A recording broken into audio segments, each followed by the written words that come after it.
Hola, ¿qué tal? ¿Cómo les va? Soy el periodista Danilo Díaz y les quiero decir que se suscriban dándole a la campanita, compartan, le dan like a todas nuestras redes sociales. ¿Qué tal? Bienvenidos a otra edición de La Pizarra con programa futbolero con olor a pasto. Vamos a hablar con un ex defensor lateral izquierdo, se formó en la U, pasó por varios equipos y es entrenador. Es entrenador y participó de buena parte de los grandes éxitos del fútbol chileno en los últimos años, trabajando con Sampaoli, trabajando con Juan Antonio Pizzi, trabajando con Reinaldo Rueda. Cristian Leiva, ¿cómo estamos, flaco? Mucho Flaco o gusto. Cristian mejor. Sí, mucho gusto, Danilo. Muchas gracias por la invitación y encantado de... Acepté primero porque te tengo una estimación, Premio Nacional de Periodismo, una Conocemos carrera de cuántos años, de flaco. cuántos años. Y de verdad que hablar de fútbol a veces cuesta mucho. Hoy día la inmediatez de los reels y de las cosas y hablar profundo de fútbol.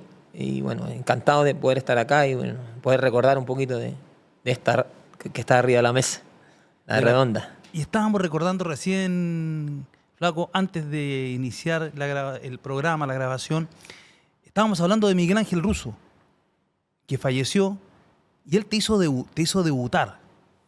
Sí, a ver, me dolió mucho porque, a ver, hoy día después de muchos años, yo voy a cumplir 50 años y Miguel me marcó la vida porque yo me iba a préstamo desde la U, formado en la U, y me iba a préstamo a Linares, me acuerdo, y al Carepato arriba allá. Y él decide vernos a todos nosotros en la Copa Ciudad de Santiago, que se realizó en febrero del año 96. Jugamos con Ferrocarril Oeste, Defensor Sporting y La Católica. Y ahí jugamos todos los que estábamos en esa observación. Jugué titular, me acuerdo, el partido con Católica, jugué bien. Y él decide dejarme en la U. Me cambió la vida porque pasar con mi bolsito a Linares a estar en el plantel del año 96 en la U, realmente a mí me cambió la vida. ¿Y qué tenía Russo en la banca? Porque Víctor Hugo Castañeda dice que era muy vivo, que tenía una capacidad para ver lo que estaba pasando y lo que iba a pasar. Y lo que pasa hoy día con esto, que hay mucha información, hoy hay demasiada información a la mano. En ese momento, para mí, un técnico adelantado porque él ya utilizaba, en ese entonces uno lo veía con los bolsitos grandes y llevaba VHS de la revisión de partido, un poco anticiparse a los hechos. Él venía de la escuela de estudiante, entonces... Hijo de Bilardo. Hijo de Bilardo. Y un poco marca esa diferencia y extrañamente nosotros lo veíamos, bueno, yo estaba comenzando mi carrera, pero lo que hablaba lo más grande, que siempre estaba anticipándose a los hechos. Entonces, trataba siempre en esa Copa Libertadores, me acuerdo, de poder estar con los detalles, conocía a todos los rivales, tenía mucha gente conocida, él, y mucha información llegaba por eso. Entonces, los análisis de él eran certeros, yo me acuerdo, cada charla era precisa. Entonces, claro, ¿Eran para esa cortas época, o largas las charlas? ¿Eran cortas o largas las charlas? lo de él era en el tú a tú. Eso yo creo que también uno, después, hoy día yo soy entrenador y nunca perdí el contacto con él. Yo tuve, gracias a Dios, muy buenos entrenadores. Uno de ellos, don Arturo Salá, que conmigo también lo tuve en las inferiores en la U, después lo tuve en Huachipato. Y entonces uno se ve reflejado y después cuando tomé la decisión de poder ser entrenador, claro, uno marca siempre la referencia de los entrenadores que tú tuviste para adquirir buenas costumbres y evitar las que uno no compatibiliza con el entrenador. Entonces, bueno, don Arturo también era uno de los grandes mentores que uno tiene y bueno, Miguel Ángel Russo por ese tú a tú que él tenía, era una persona que te llegaba muy adentro, muy preocupado de tu familia, muy preocupado de tu entorno, de tu día a día. Y eso marca una diferencia. Yo hoy día, gracias a Dios, mantengo con todos mis alumnos que yo tuve, hoy día el profe Leiva, claro, en la selección me tocó estar dirigiendo a los sparring, me tocó estar de ayudante de Sampaoli, de Pizzi y Rueda en la parte del tú a tú, la persona, si bien son grandes entrenadores ellos tres, pero bueno, ahí nosotros participamos en el día a día y tanto con el jugador como con el entorno, que para mí también es muy importante. Hoy día ser un entrenador prácticamente en la actualidad es un conductor. Hablábamos de muchos entrenadores de que ellos entrenaban solos antiguamente, no sin ayudante. Y hoy día tuve un staff, nosotros mismos en el staff de la selección chilena campeona del 2015 de la Copa América éramos 8 entrenadores. 8 entrenadores. Tenía a Jorge Sampaoli, Sebastián Becasese, Paqui Meneghini, Matías Mana, el profe Decio, Nico Diez, Cristian Leiva y mira dónde están casi todos. Todos, claro, son todos entrenadores. Yo siempre digo, es trabajar en la elite. Y trabajar en la elite significa lo más alto. Nosotros era todo lo mejor, los mejores rivales, las mejores partidos amistosos. Nosotros tuvimos 86% de un porcentaje de resultado positivo. Entonces, claro, las cosas no son casualidad cuando se hacen bien. Cristian, tú lograste ser un futbolista y después como entrenador, pero te acercaste muy rápido a las nuevas tecnologías. Siempre en la edición de video, en el análisis. ¿Eso fue algo que te inquietó desde siempre o fue cuando ya estabas terminando tu carrera, pero siempre empezaste a meterte en las nuevas tecnologías, sí, en los programas de computación? Me recuerdo que estabas trabajando en una aplicación incluso. Sí, lo que pasa que, como que yo soy un entrenador, como que estoy en el medio de las nuevas tendencias, de la nueva tecnología y después de lo empírico. O sea, a veces entre esos dos mundos como que existe una lucha y yo estoy en el medio.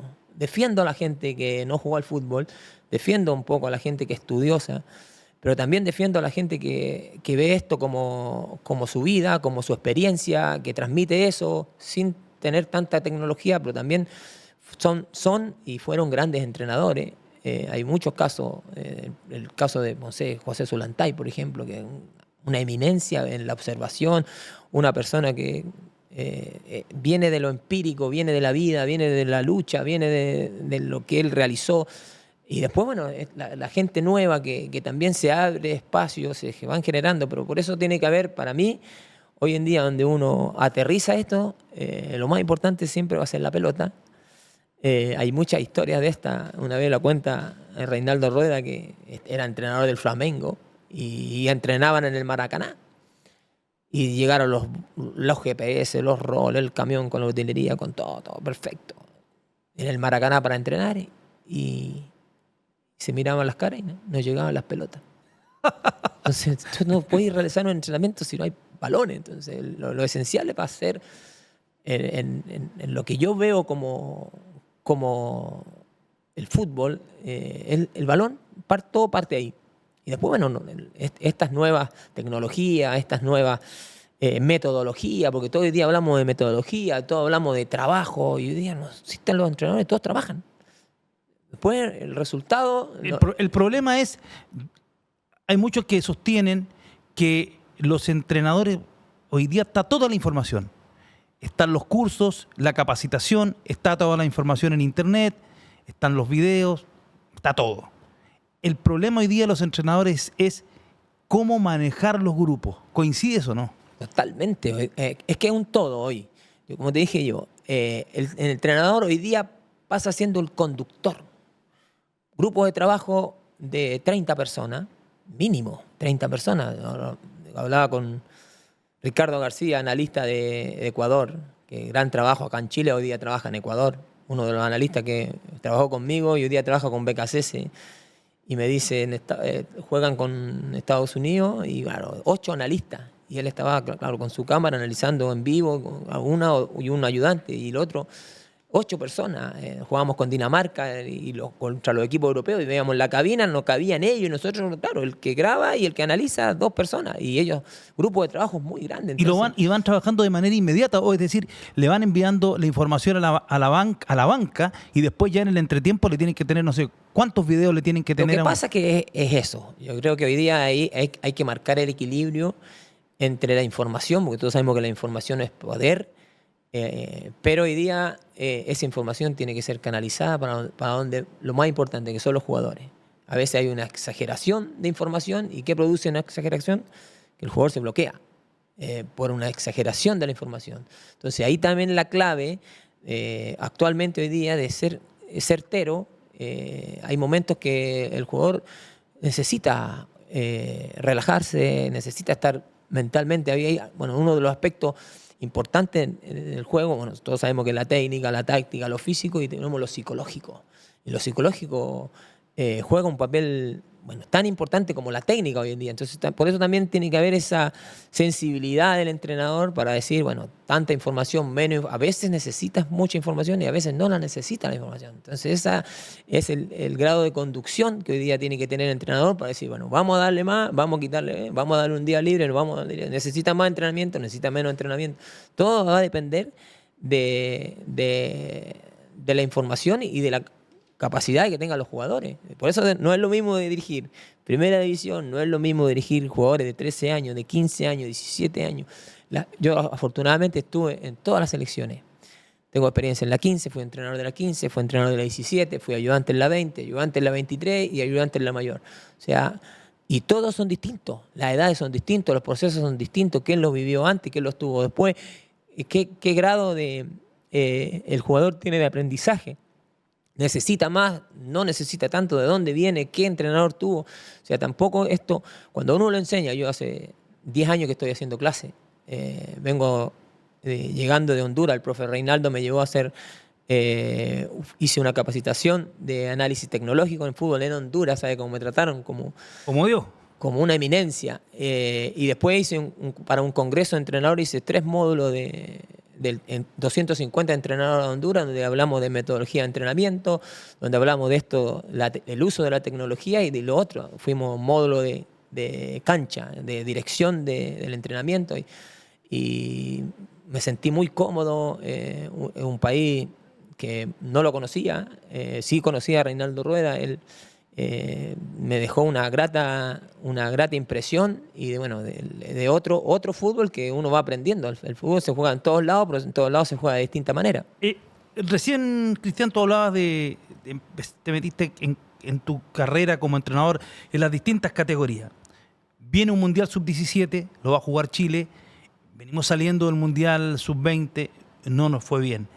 Tú, como conocedor, eres de las personas que más conoce el fútbol joven nuestro. ¿En qué nivel y en qué momento nos encontramos hoy? Yo creo que a esta selección Sub-17 le va a ir mejor que la 20. Vienen haciendo un muy buen trabajo. Yo estuve muy de cerca observando el trabajo de Nicolás Córdoba, y no tan solo de Nicolás Córdoba. Ariel Leporati, que lleva más años que Nicolás Córdoba ahí. Ha hecho un muy buen trabajo Ariel. Bueno, después llegó Sebastián Tagle, que también lleva más años que ellos. Germán Tagle. Germán Tagle debe llevar, no sé si 7 años ya trabajando, y silenciosamente ellos iniciaron un proceso. Lamentablemente para todos nosotros ya es sabido que la pandemia nos perjudicó por el tiempo que los jugadores estuvieron. Eso te iba a preguntar. No, claro. ¿Cuánto influyó en esta generación que acaba de jugar el Mundial Sub-20 el estallido social?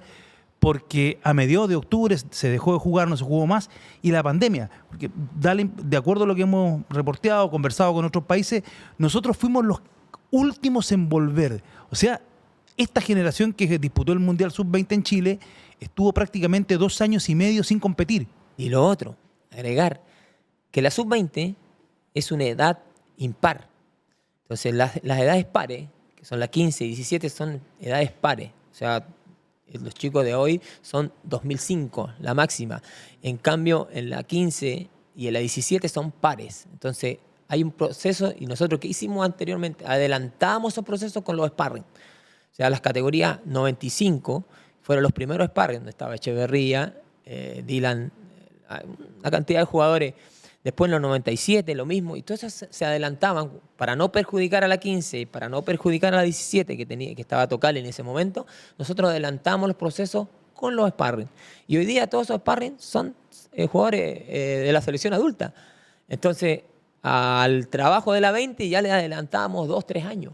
En ese tiempo, yo te digo, yo me hago cargo de cuando estuvimos nosotros, del 2012 hasta el 2019, que me tocó estar a mí ahí. Y todos los jugadores hoy día son jugadores de la selección adulta. Hicimos un proceso también nosotros maravilloso, que fue el de la 2002, que lo iniciamos nosotros en la 15, que muy bien lo continuó Hernán Caputo, con un maravilloso sudamericano, con un proceso que veníamos de nosotros de la 15, lo agarra Hernán, lo hace perfecto, y después lo termino yo jugando un mundial. Entonces, esos procesos, hoy día tenemos 8 jugadores de la selección adulta. Y eso no sé, yo soy un poco estudioso de la estadística, y jugadores que jugaron mundiales 2017 y que terminaron en la adulta son muy pocos. Y eso para allá iba, te quería preguntar, porque te tocó tomar ese equipo en el Mundial Sub-17, el de 2019, en pleno estallido social. Y cuando uno ve de esa generación, ya tenemos a Vicente Pizarro, llevaste muy chico a Lucas Asadi, Gonzalo Tapia, Alexander Aravena, también aparecía Daniel González, Vicente Reyes. Vicente Reyes, que usted lo de Vicente Reyes, otra cosa más. Nosotros, ¿cómo ves la evolución de ellos? Sin llamarle oficina de scouting, hicimos scouting nosotros le abrimos las puertas. Porque Milad dice que ahora se creó el scouting. No, el scouting nosotros lo hacíamos, siempre lo hicimos. Yo traje a Vicente Reyes, trajimos a Chatilier, lo trajimos nosotros cuando era menor, porque nosotros le abrimos las puertas en sub-15, le abrimos las puertas a los extranjeros a venir.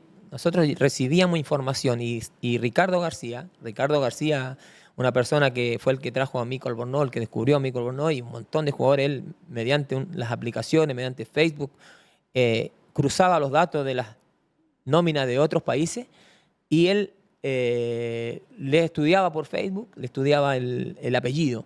Y así llegamos a un montón de jugadores que hoy día están ahí. Y eso nosotros siempre lo hicimos. Sebastián Becasese fue uno de los que impulsó que traer a Ricardo García. Y Ricardo García, mientras él grababa, hacía ese trabajo de que hoy día le podemos llamar el scouting, pero nosotros... Pero el scouting. Y lo que pasa es que, ¿cuál es la gracia de esto? Hoy día yo creo mucho en estos grupos de trabajo y hay unas cualidades que siempre buscábamos. A mí me tocó trabajar con los 3 cuerpos técnicos de la selección entre el 2012 y 2020. Y hay algo muy positivo que uno trata de, en los cursos de entrenadores, poder hacerlo. Primero, que tú hagas tu trabajo. Yo afortunadamente tuve estudios sobre computación que me permitió poder aprender a editar y a enseñarle a editar a todos. Tú me preguntabas adelante de dónde venía eso, de los VHS a los jugadores de Coquimbo Unido. Yo le hacía y le vendía los goles. Abrí los goles y bueno, yo te hago los goles. Hacíamos VHS, era un pituto, capturadora, y claro, porque todos querían, estamos hablando de 2007, 2006, todos querían tener sus goles y nosotros se los dábamos. Cuando ustedes les armaban los DVD para vender a los jugadores. Vendimos a Coquimbo Unido, Nicolás Crobeto, el Mario Aravena, Calito Carmona, salieron los jugadores con video.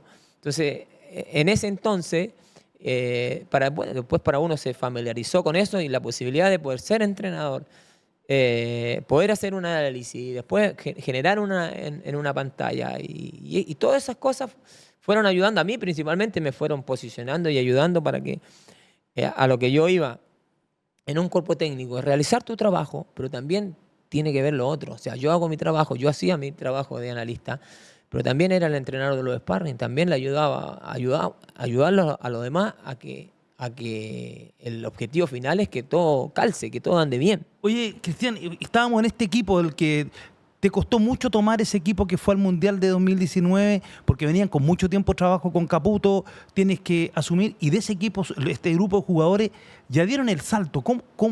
¿Cómo fue ese momento? En ese momento, además con la situación social que vive el país, con el estallido, y el desarrollo que han tenido estos jugadores que los han transformado en jugadores hoy día de la selección nacional. Sí, mira, ahí nosotros nunca los tuvimos a ellos en la sub-15, siempre estuvimos cerca, nosotros volvimos digo nosotros, Fernando Marinelli y el profe Tato Alvarado, nosotros en el proceso de 15 es un proceso que uno trata de terminar de formar junto con los clubes, porque los jugadores son de los clubes y no son de la selección. Siempre hay que tratar de aunar pero claro, la selección siempre va a tener la posibilidad de poder giras internacionales. Nosotros tratábamos de buscar siempre, y cuando se dio la posibilidad de la 17, ya los conocíamos, ya habíamos estado con ellos en la 15, no lo dudamos, a pesar de que yo venía de la Copa América, que habíamos salido cuarto en Brasil, y ahí Sebastián Moreno me invita y me da la posibilidad. Yo no lo dudé en ningún momento, porque primero la posibilidad de dirigir un mundial es única. Nosotros veíamos que del año 93 que Chile no hacía un gol en un mundial sub-17 fuera de Chile, porque Chile había tenido el mundial sub-17 en Chile, Claro. Ponce, y fuera de Chile del año 93 que no se hacía un gol. Porque después fuimos a Egipto. Y nosotros no hicimos gol. Tampoco hicimos gol en la que dirigió Hernán En la India. en la India. Entonces, claro, la posibilidad de dirigir un mundial era única. Y en ese momento, claro, jugadores que ya lo conocíamos, y tuvimos en ese momento la posibilidad de decirle al presidente, mira, yo asumo la responsabilidad, pero estos chicos necesitan partidos y roces internacionales. Vamos a jugar partido amistoso con Brasil, vamos a jugar con Argentina, vamos a ir a jugar a Europa porque vamos a jugar con Francia el primer partido, vamos a jugar y la única petición que yo hice tiene que ver jugar partidos de alto roce. Fuimos a España, jugamos con el Real Madrid, con el equipo de la filial, en el estadio Di Stéfano, ahí nos recibieron, pero Fernando Hierro y toda, nos recibieron. Hicimos un intercambio, justo Chile de la Mayor jugó en España igual, hicimos entrenamiento con ellos, entonces lo llevamos a estos jugadores a tener otro roce. Y bueno, en el Mundial jugamos el inicio con Francia, Francia que disputó la final con Brasil, caímos 2-0, pero el primer tiempo íbamos 0-0, en un partido muy, muy reñido, que Alexander Aradano mete un tiro en el palo, 20 minutos creo que iban, y mete un tiro en el palo, y ahí, bueno, nosotros nos cobraron un penal y nos terminan ganando 2-0. Después nosotros le ganamos a Haití, hicimos 4-2 creo que fue, ¿sí? Y después disputamos con Corea el paso y Corea, claro, lo hacen 2 goles de pelota detenida, y nosotros hicimos el 2-1. Y pasamos nosotros por ser tercero y por amarillas, por ser un equipo por sobre Holanda, que competíamos los dos, mismo puntaje, misma de otro grupo, y nosotros teníamos mejor comportamiento. En ese momento, claro, nosotros y enfrentamos a Brasil, que habíamos jugado partidos amistosos con ellos mucho, y hablaba con Guilherme Dalalea, que es el entrenador actual de la Sub-15, gran amigo porque jugamos muchas veces. Y ahí nosotros tuvimos los chicos, por eso yo decía siempre el chileno, el roce, y en ese partido... Ese equipo collerió ese día, no, y estuvo ahí. El juego, nosotros uno siempre busca como entrenador una identificación con una forma. Ese equipo, mi forma, no sé, usted ha visto mis equipos, yo trato de jugar mano a mano, siempre voy a buscar el arco rival muy rápidamente, no tanta posesión, pero sí con mucho ataque, mucho ataque directo. Y por momentos, si yo soy capaz de ser superior al rival, poder tener la posesión. Ahí también, en ese momento, claro, porque tú no puedes al palo, si eres superior al rival, tienes que tener la posesión y poder darle la mayor cantidad de... Y esos momentos que nosotros buscábamos, el equipo lo hizo, se soltó, estuvimos ganando 2-1 el partido, nos cobran un penal 2-2 y después en el segundo tiempo nosotros buscando dejar afuera a Brasil en su mundial, y teníamos 17.000 personas, fue bonita la experiencia, los chicos salieron, nos hacen el gol al final y salieron aplaudidos, la gente un poco, bueno, igual los medios también lo mismo, vieron eso y claro, como que nos faltó, nos faltó mundial. ¿Y cómo viste a ese grupo de jugadores, Cristian, en la evolución? Los que han venido llegar a la selección mayor, ¿llegaron los que tenían que llegar o hubo alguno que tú dices, a este le faltó? ¿O llegó alguno que tú decías a la selección mayor que te sorprendió que llegara? Sí, mira, ahí donde, en estos procesos formativos, una de las cosas que a mí me tocó ver de cerca y dentro, que al jugador chileno no lo puedes, es un eslabón. Un eslabón donde no puedes dejarlo en ningún momento suelto. Al jugador chileno hay que exigirle. A mí me tocó estar ahora 6 meses en Argentina, En en Colón. Colón de Santa Fe, y la idiosincrasia de los jugadores es distinta. Yo siempre digo, no hay jugadores ni más malos ni más buenos, no. Nosotros los chilenos tenemos muy buenas cualidades técnicas, tácticas y físicas totalmente trabajables. Después en el aspecto psicológico, creo que ahí nosotros en Chile tenemos que estar muy cerca del jugador y somos muy de afecto. O sea, el chileno en todo, no solamente en el fútbol, trata siempre de generar ese afecto y la exigencia, porque a veces ese afecto se toma en la mano.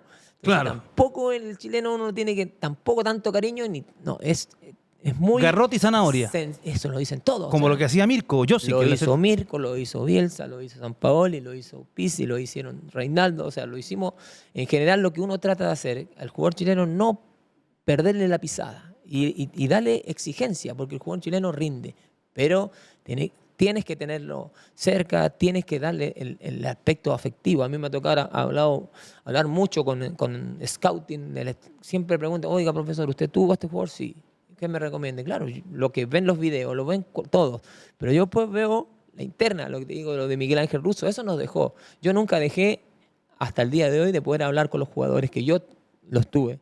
¿Por qué? Porque yo, con el fin de buscar su máxima expresión, uno tiene que llegar a la interna de ellos, a la familia, tiene que llegar a cómo duerme, tiene que llegar con su... Si tienen yo a los 15 años los tuve a ellos y les dije, ¿cuántos de ustedes tienen novia?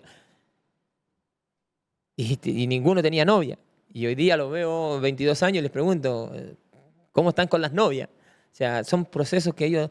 Porque también somos jugadores chilenos que también tienen que ver en su parte inicial. O sea, yo lo digo, tiempo al tiempo. Hoy día preocúpense de formarse bien, de técnicamente, tácticamente y psicológicamente, ustedes prepararse para esto. Una vez que estén consolidados, pueden hacer lo que quieran. Siempre uno le ha recomendado al jugador chileno que busquen esa línea. Oye, Cristian, y con el Mundial que se acaba de ir, ¿cuál es tu evaluación de lo que ocurrió con la selección sub-20 de Nicolás Córdoba? ¿Es la expresión de nuestro nivel actual, de lo que hay ahí en el fútbol joven? El mensaje no llegó, no había mucho más donde escoger, tenemos el problema de los delanteros, centros. Sí, yo creo que, a ver, hay uno de los errores que cometió Nicolás Córdoba. Él estaba siguiendo un buen... él aceptó las condiciones.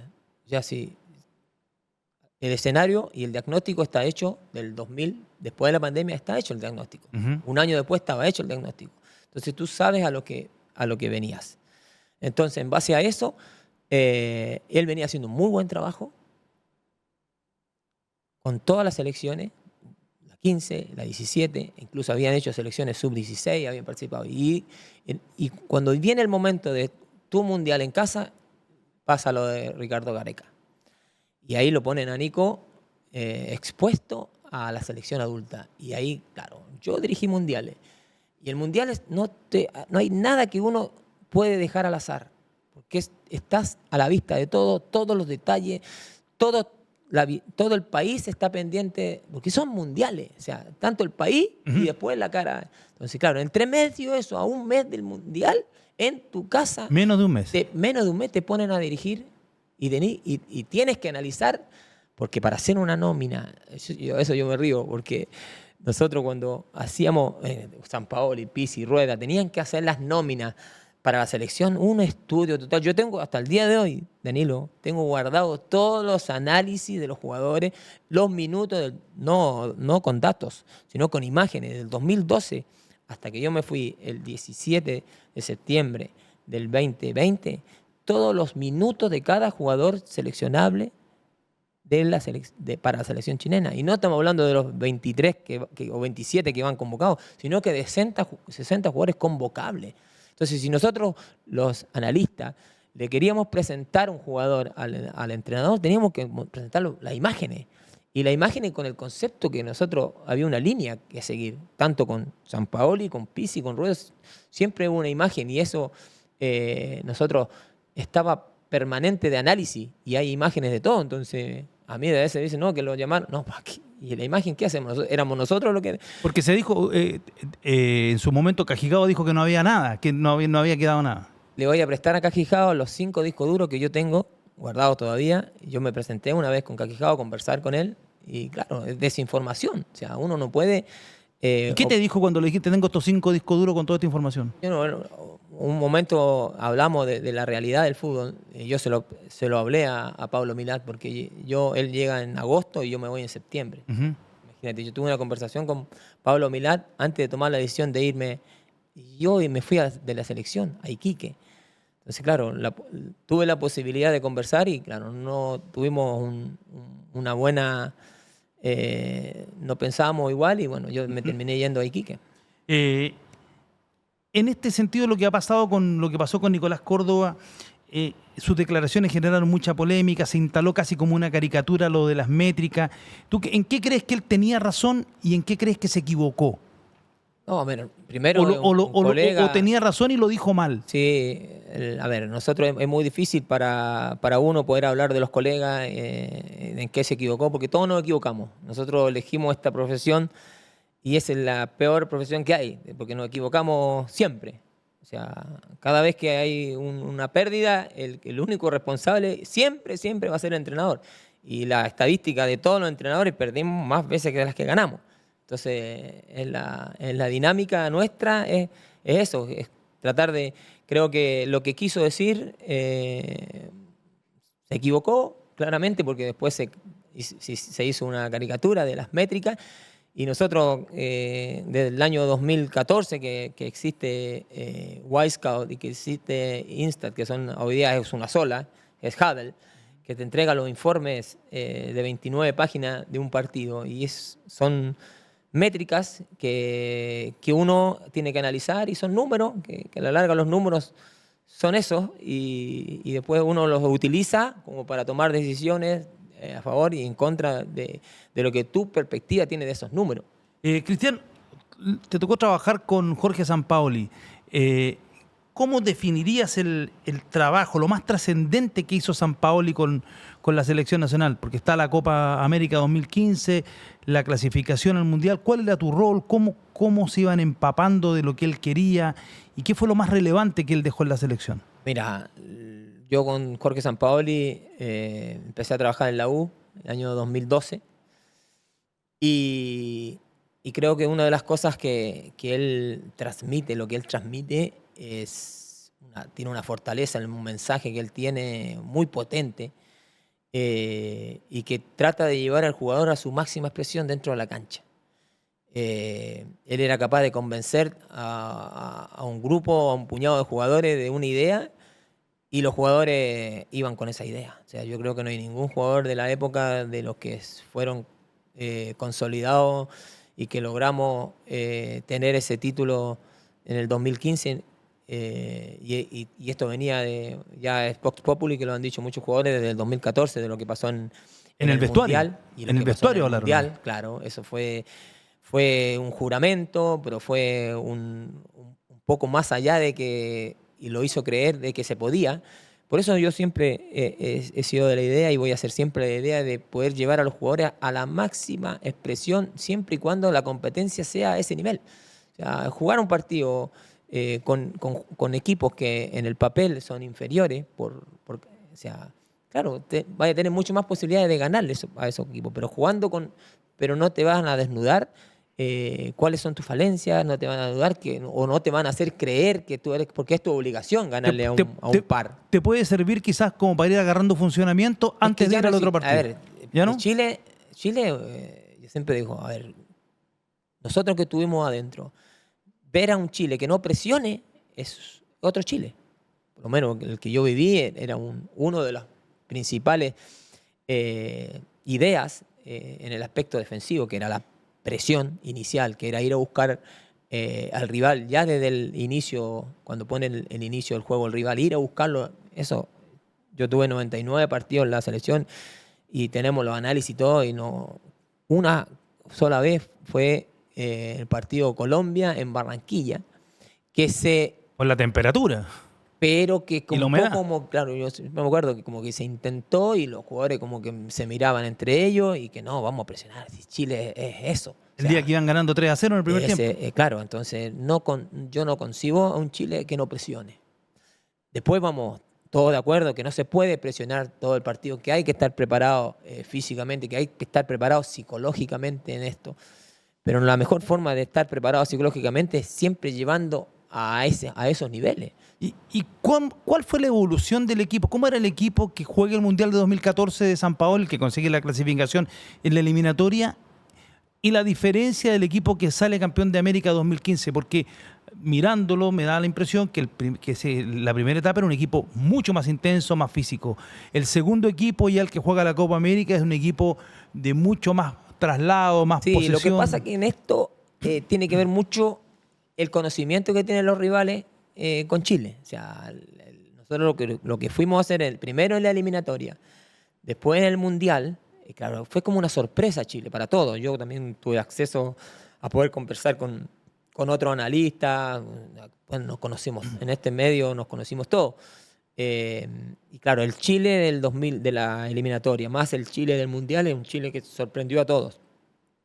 La forma, lo directo, el tema de la presión, la dinámica. Era muy cercano al Chile que había jugado en Sudáfrica, que además era un equipo muy joven. Muy bielcista desde la naturaleza, desde las bases. ¿Ya? Y creo que de la adaptación a los sistemas, de la táctica, jugadores muy tácticos, muy inteligentes. Sabemos que la táctica es muy importante a la hora de cuando el equipo rival se adaptó, no hay funcionamiento, algo no pasó, bueno, ahí es donde aparece la libertad de los jugadores, la inteligencia de los jugadores, la dinámica de los jugadores, el conocimiento que tenían los jugadores. Eso fue evolucionando y se fueron a la perfección.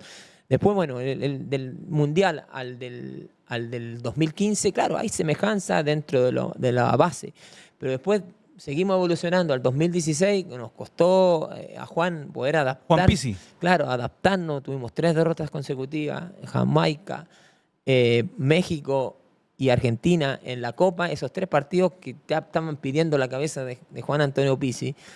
Y de ahí hubo un remesón dentro de nosotros, el mismo cuerpo técnico. ¿Qué pasó en el partido con Bolivia? Porque la historia cuenta que en el entretiempo Juan Pizzi, no fue el Juan Pizzi que todos siempre vimos compuesto con la corbata, sino que le habló muy duro al camarín en ese entretiempo. Pasó eso que en ese momento, claro, la desesperación, porque Juan también, en general, el grupo de trabajo nos estábamos pasando en un buen momento porque te faltaba el resultado. O sea, tú puedes trabajar de buena forma. Se había jugado muy bien con México y se perdió en la hora, me recuerdo. Claro, porque fue con México, bueno, fue... Después del partido con Jamaica. Fue en San Diego, fue un escenario con estadio era muy grande, 90.000 personas mexicanas. Todos de verde. Claro, entonces nosotros somos el resultado mata todo. Entonces sabíamos que con México era la posibilidad de poder llegar bien a la Copa. Claro, Argentina viene y perdimos el primer partido. Después no jugamos bien y ganamos finalmente. Pero se le soltó la cadena a Pizzi en el vestuario. Lo que pasa es que, claro, eso es normal en un entrenador. Uno trata de buscar la forma de poder remecer al equipo. Y claro, para los jugadores no fue lo correcto y ahí hubo una reflexión después, bueno, y eso también fue importante porque llegó el momento límite con el partido con Panamá, que el partido con Panamá era matar o morir, porque si no, no íbamos todo. Y al final, bueno, hubo esa sensibilidad entre el entrenador, los jugadores entre ellos, esa conversación necesaria y para que el equipo pudiese reflejar la idea base hacia el resultado. Entonces, afortunadamente fue categórico, contundente y después el resultado yo decía a don Arturo, no se ha inventado nada más lindo que ganar. Y eso en el siguiente partido que fue con México fue... Es quizás, para muchos, es quizás ese partido con México, el 7-0, porque se estaba jugando un cuarto de final de la Copa América, era en Estados Unidos, pero era Chile de visita, 60.000 mexicanos en la tribuna. es quizás la mejor actuación de Chile en un partido. Sí, para los que somos amantes del juego, claro, hay otros mejores, pero para los resultadistas... No, pero por la expresión, por la diferencia, porque, sí, porque al rival lo masacraste. Cada vez que llegamos le decimos goles. Entonces eso también es... pero hay como expresión del juego, y hay un partido en Alemania, en Stuttgart, que yo lo tengo, afortunadamente, tengo todos los partidos el día que perdimos 1-0. Claro, tengo en cámara táctica, ¿Ya? la cámara nuestra, los tengo guardados todavía en los 99 partidos, y me pongo a mirar ese tipo de partidos en una pantalla gigante que tengo, y los he visto 25 veces y siempre veo algo distinto, porque uno está mirando comportamientos, está viendo situaciones, y en una cámara que no es una delicia para ver para tu cultura táctica, para poder descifrar situaciones. Cuando hablamos de cultura táctica, hablamos de la relación que tiene el Mauricio Isla con Alexis Sánchez, la relación que tenía Jara con Medel, la relación que tenía la línea 4, la relación del arquero con los 4 de acá, y ahí empieza a buscar relaciones uno. ¿Y Charles Arangui? Charles Arangui, una maravilla, o sea, tácticamente el conocimiento con Marcelo, con Arturo, con el Mago, o sea, nosotros siempre hacíamos un paralelo entre lo entrenado y lo jugado, porque el análisis es eso, o sea, qué entrenamos, qué jugamos, qué hicieron, y después lo que tiene la naturaleza del jugador, que creo que es una de las cosas que uno insta a los entrenadores jóvenes a darle un poquito de libertad en ciertos momentos. Yo creo que la libertad en los jugadores de base tienen que tenerla. Hasta los 14 años tienen que tener una libertad para jugar, una creatividad que es naturaleza. Y después de los 14 años para arriba, ir un poco variando. Y en esa línea, hoy día, nos decía Fernando Carballo, lo ha dicho muchas veces, hoy día el fútbol formativo está prácticamente como un fútbol recreativo y no competitivo, que hay muchas categorías. Tú decías hasta los 14 años que jueguen. ¿Tú cuántas categorías dejarías? ¿Cómo lo estructurarías el fútbol joven? Lo que pasa que, a ver, yo creo que hoy día la locura por el ganar y la etapa, yo creo que ahí hay una equivocación. O sea, un técnico que no jugó al fútbol, que viene del INAF y nosotros le hacemos clases, claro, la única manera de poder proyectar su carrera es ganando. Entonces, le toca dirigir un chico de 8 o 9 años. Tú dices, sí, 8 o 9 años en una etapa de iniciación todavía. Entonces, hay cosas, dejar a un niño de 8 o 9 años fuera y que no juegue en el fin de semana, ¿qué logramos con eso? Frustrarlo. Y vamos a frustrar. ¿Y cuántos jugadores de esos 8, 9, de categoría 8, 9, 10, cuántos de esos jugadores llegan a jugar al profesionalismo en 30 equipos? O sea, claro, y yo por ganar, primero vamos a formar, después vamos a exigirle, sí. Vamos a generar competencia, sí, pero vamos a generar la competencia donde realmente el chico aprenda y pueda competir de buena forma. O sea, vamos a tener de 13, 14, que es donde la edad de los fundamentos, donde uno empieza, claro, los fundamentos de la naturaleza, porque si yo le empiezo a dar el fundamento a los 7 años, donde él tiene que disfrutar, un chiquitito ¿cómo le decir un chiquitito de 7, 8 años, que tiene una libertad, que uno contra uno, y que toque la pelota un toque, oye chicos, juega un toque, 2 toques, le matamos lo que andan buscando hoy día. Yo tengo la suerte de tener muchos amigos, y uno de mis grandes amigos es Juan Malillo, que ahora, bueno, ex ayudante de Guardiola, y cuando hablamos de la naturaleza, lo que buscan los europeos del sudamericano, buscan esa picardía, ese uno contra uno, y si nosotros de 7, 8, 9 años, donde ahí se familiarizan con la pelota, le quitamos y hacemos jugar a 2 toques, lo único que estamos haciendo es matando la naturaleza. Anda a mirar el baby fútbol que juegan en Argentina.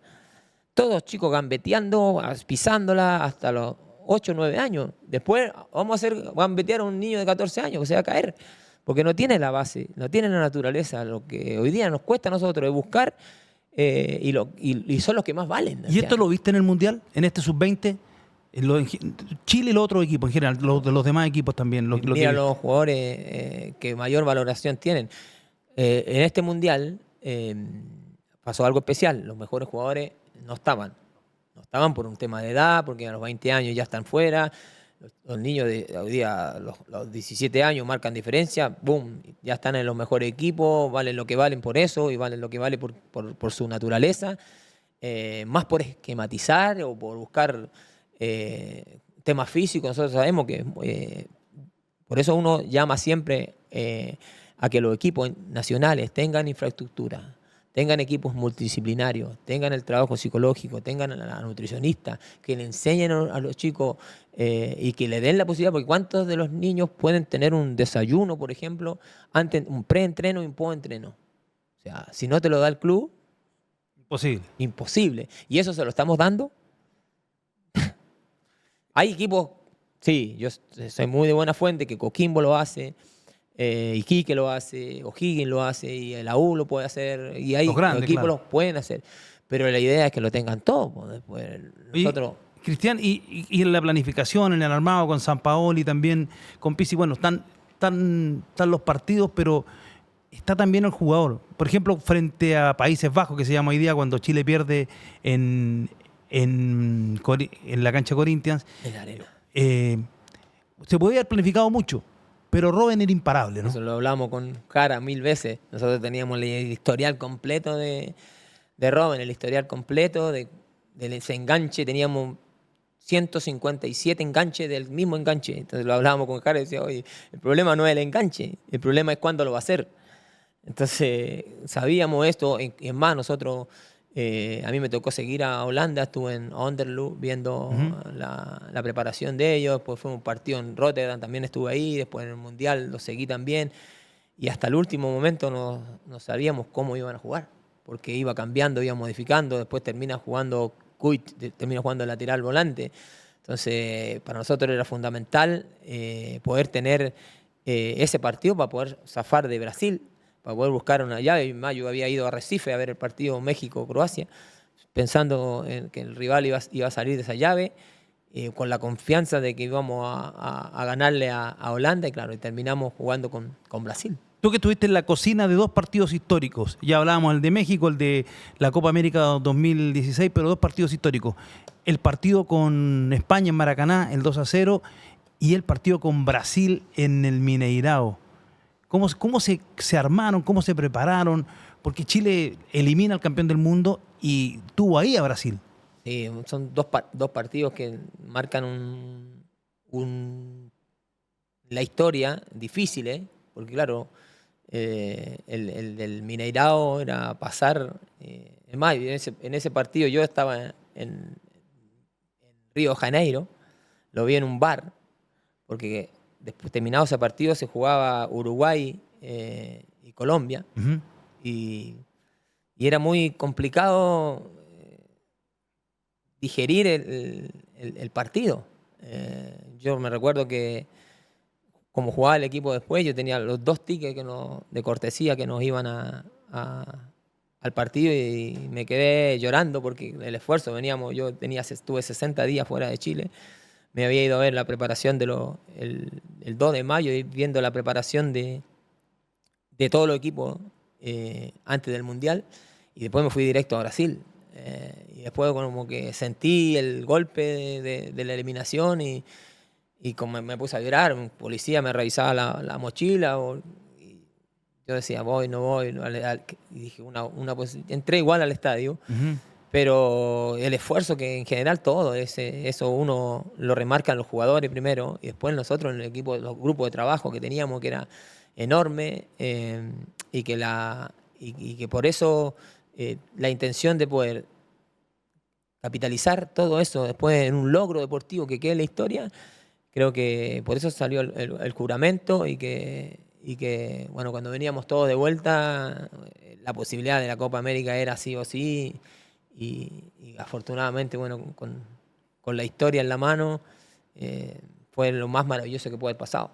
Finalmente, Cristian, en tu trabajo como entrenador ya de primer equipo, dirigiste a Iquique, te tocó irte al descenso en un momento, un campeonato muy raro, porque había 2 tablas de posiciones, la tabla esa del coeficiente de rendimiento, que fue una locura, fue un golazo que le metieron en el Consejo Presidente a los clubes que venían mal del año 2019.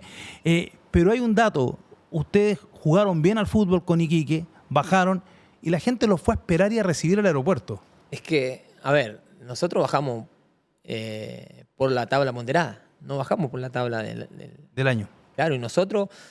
Es que era un pantano, ganabas y no avanzabas. Y nosotros, como idea, siempre como expresión de fútbol, lo que buscamos, y eso generó en el ambiente y la ciudad y eso que estábamos en pandemia.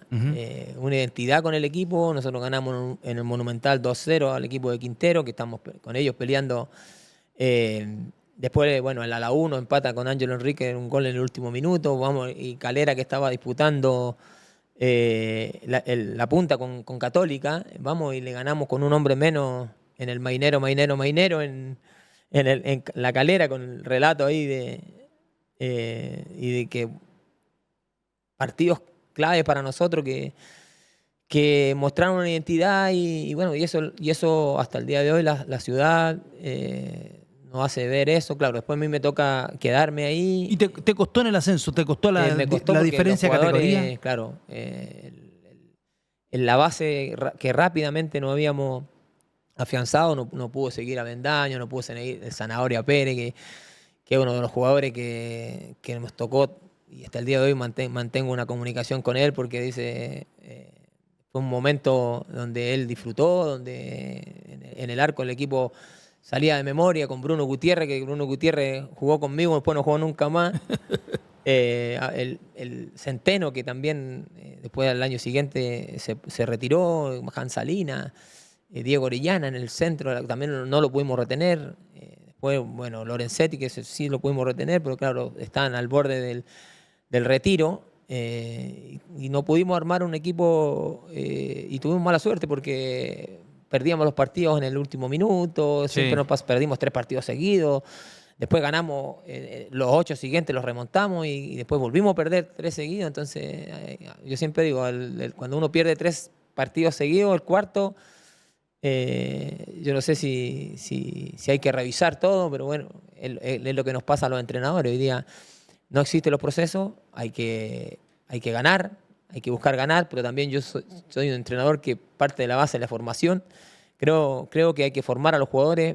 Ahora aprendí que hay que formar ganando, hay que darle la posibilidad a los jóvenes y que los jugadores, como te dije yo anteriormente, los jugadores chilenos jóvenes hay que atreverse a ponerlo, y creo que es una de las cosas que como entrenador nosotros tenemos que buscar siempre, darle la posibilidad, darle este empujón de confianza, y que hay varios entrenadores nacionales que lo han hecho, que lo hacen. En el caso de García, por ejemplo, que es una de las cualidades, lo hizo también Miguel Ramírez, que ahora en Unión Española en una situación difícil está y pone a los jugadores jóvenes. Creo que en Chile hay que atreverse y bueno, y hay que creer en el jugador chileno. La última, porque se me queda en el tintero. ¿Cómo defines, cómo recuerdas y cómo fue ese impacto del proceso Sampaoli en la U, que termina con un tricampeonato y campeones de la Copa Sudamericana? Un equipo que jugaba de memoria y a un ritmo brutal y controlando siempre el juego. Yo creo que ahí es donde la importancia de Sebastián Becasese en esa U, como a mí me ha tocado ver muchos entrenadores preparar partidos. Y creo que Sebastián Becasese, y hoy día a la luz de los resultados, después de 14 años después, cómo preparar el día a día. Porque claro, la selección es una cosa y el partido de los equipos es otra cosa. No es lo mismo dirigir las dos, porque tú tienes tiempo para preparar un partido en el día a día. Uno puede hacer doble turno, puede descansar, más, menos, los tienen, siempre los tiene. En cambio la selección no los tiene. 3 días vienen de jugar, y tienen un día para recuperar, tienes un entrenamiento para preparar. Y después por eso se adquirió mucho video, mucho análisis, tratar para no desgastar físicamente al jugador. Por eso después también se generó esa mentalidad en los jugadores de poder sentarlo, mostrarle lo que tiene que hacer, lo que no tiene que hacer en una pizarra. Y ahí entra lo que son esta nueva imagen de Jorge Sampaoli. Después de haberlo ganado en la U, haberlo ganado todo, tricampeón, más la Sudamericana, después venir a la selección y clasificar al Mundial.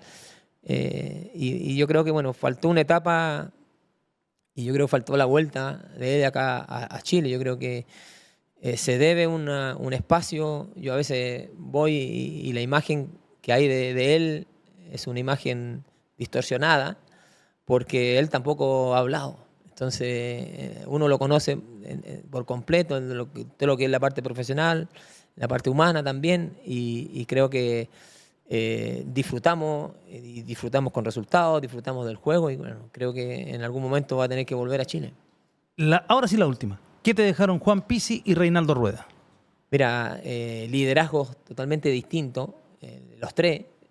Juan Antonio, una persona que a mí también me ayudó mucho, me pasó allá a otra etapa, lo que de análisis del rival, que lo hizo con Jorge Sampaoli, y yo con Juan Antonio Pizzi ya era parte del cuerpo técnico junto a Manuel Suárez, que también me abrió la puerta de ese lugar, y Rolly Carlen, que también era su ayudante. O sea, fuimos los tres partícipes en el día a día, partícipes de la Copa Centenario, que hay una imagen que yo digo no la borro nunca y siempre la utilizo porque trato de transmitir estas cosas en la formación.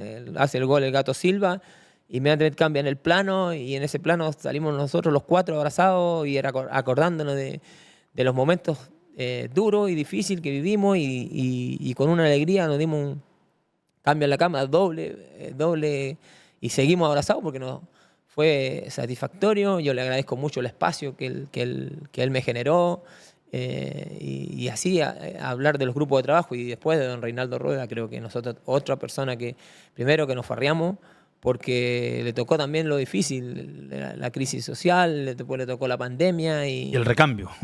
Pero el recambio lo veníamos haciendo claro, normal. Pero él lo empieza a hacer, pero el medio le dice no, tienen que seguir jugando. Pero no podíamos jugar, y el medio seguía presionando, y claro, la pandemia fue dura para nosotros, dura para él, y de ahí vino ese tema que no se pudo jugar, después los rivales. Y claro, al final, cuando él se va, nosotros estábamos cuartos, y creo que él merecía un tiempo. A mí, primero, una persona con unos valores tremendos, pero digo valores, está lleno de gente con buenos valores, pero él, valores en el fútbol, el cuidado, el respeto que tenía siempre con todos, no solamente aquí. Hay cuatro pilares fundamentales en el fútbol, que son los jugadores, primero, después están la hinchada, después están los dirigentes, después está la prensa. O sea, somos cuatro pilares que tenemos que tener una comunicación y una mancomunión, porque si no empiezan esto, no, que tú, que yo, que hay una distorsión entre. Y aquí uno tiene que tratar, como buen político, como entrenador, tiene que tratar de ser lo más compatible con todo, cada uno mantener su lugar. Y lo otro que es muy importante, que uno, es el respeto. Uno manteniendo ese respeto con toda la gente, si yo no le falto el respeto a ninguno, no tengo por qué esperar que alguien me falte el respeto. Entonces creo que es la base de todo, y eso, don Reinaldo nos dejó muy claro eso, y hoy día qué bueno que le esté yendo bien en Honduras. Es una persona que le va a ir bien siempre por los valores que él tiene, por la enseñanza, y por el nivel de conducción que tiene.